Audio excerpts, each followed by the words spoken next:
you guys got, obviously you grade the players, but how would you grade management, and what was your biggest disappointment and probably your biggest success in any moves or non-moves?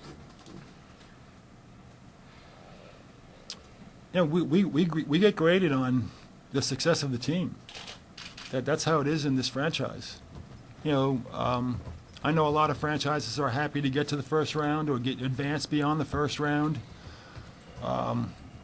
You know, we certainly did no worse than we did a year ago, but we're disappointed.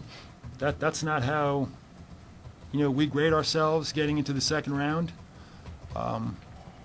You know, we thought going into the season, and even up till a week ago, that we were one of 3 or 4 or 5 teams, you know, that could contend for a championship.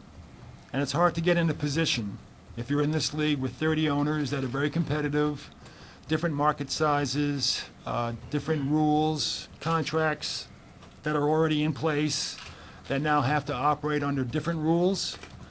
It's really hard to get into a position where you really feel going into training camp that, hey, we have a shot at it. And we felt we did.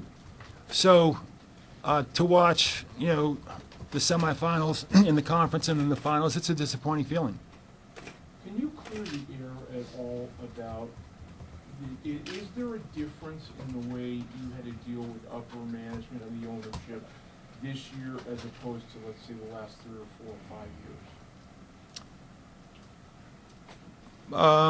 Or maybe just well, I think you're certainly no.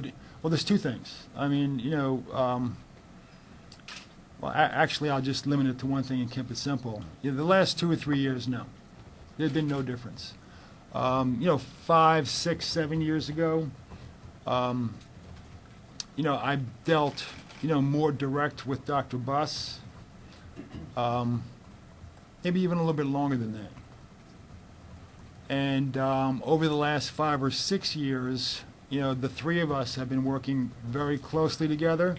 And my relationship with ownership right now is really no different in the last 2 or 3 years. It hasn't changed this year versus 2 or 3 or maybe even 4 years ago. But when I took the job in 2000 to maybe 2007, it was a little different. But not in the last 2 or 3 years. If you put this roster together under the old CBA, how will the new collective bargaining agreement affect your ability to make moves and assemble teams going forward? There are quite a few restrictions.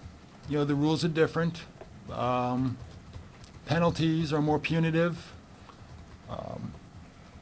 Options or assets, avenues to improve the team. You know, the exceptions that existed with the last CBA are fewer and not the same as they are today with teams that are beyond the cap. I don't see us being below the cap anytime soon, so the only way we've been able to improve our team over the last 10 years really through exceptions and via trade. The exception route is severely limited right now. Will the more punitive salary, or I'm sorry, luxury tax affect your ability? Do you see yourself Absolutely. trying to avoid I think it's going to, taxing? I can't see us avoiding the tax. You know, Dr. Buss, under the correct circumstances, has always been willing to pay a tax.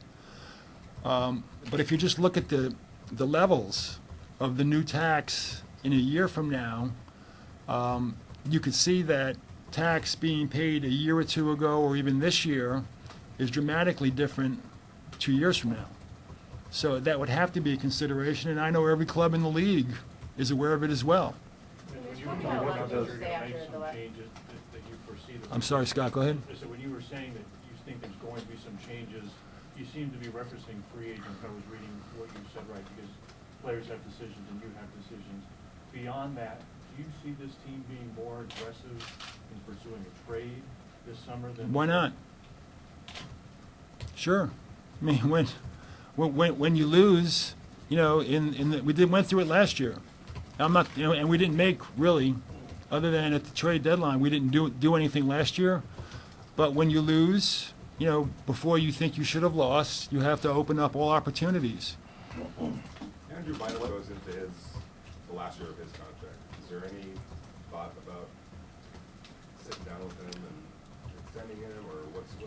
Well, I think the only thing that's out there right now is he's eligible, for his present contract to be extended via an existing option. Yeah, and yes, we intend to do that. I think we have until mid-June or late June to do that.